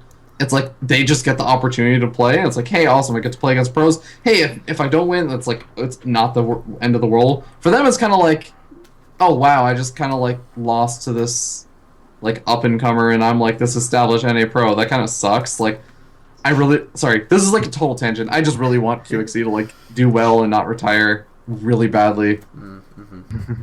We'll see what. Anyway, sorry. Yeah, sorry. You were saying something much more important than that. Not really. Not really. I mean, it really is like all the players that we're seeing in the breaking out stuff are a lot of like the Challenge League players is the way I picture them. And being able to play against these sort of Premier League players in those show matches, I think is really, really exciting, and it helps to kind of build extra story for, at least for just the players in general too. Like going into like, oh, they played in this show match in breaking out. Look, now they're facing for a spot into Premier League kind of thing, and I don't know. That's just kind of my thoughts on that. But Curran, Dulk, did you guys have any other questions or anything else that you wanted to shoot at Ravi? Since we've been going for about 2 hours now. All right. Well, I know I already talked about this with you in private, but going from season 3 to season 4, how much time are you going to give before the season actually starts? So as I told you in private, the way that I actually do seasons of breaking out is actually, like I say, I do it approximately 2 times a year because it's very much an approximation. In reality, this is kind of my like mindset. Oh god, I'm so burnt out from that last season. I finally have a little bit of breathing room. I'll worry about the next season when I have some breathing room. And I anticipate it's going to be somewhere like I might announce something around like February or something of next year. But it's pretty much just like when I feel like I am going to be capable of doing it again, I will do it, because it's like the season leading up to the Invitational, and like it's about a month. It's about a month and a half of me quite literally doing almost nothing but breaking out. Like I'll go to work and I'll come home and I'll work on breaking out and I'll work on editing. And then I'll go to bed, and then it's like that rinse repeat. And then occasionally Rifkin coaxes me into doing Copa America, and I fall behind on work, and I get really down on myself because I'm like, why did I listen to them? Yeah, like it's pretty much just a matter of as soon as I feel like I can, I will. And I'm anticipating it'll probably be around February, like after I've had some time to breathe and like BlizzCon's done, and I get to like plan stuff out during December and everything, get stuff together. Cool. Curran, any other thoughts or questions you wanted to shoot towards Ravi? I can't think of any questions. Okay. I mean, I think most of people's questions are related to of course season 4. And I don't know. I think we did a good job of kind of covering what was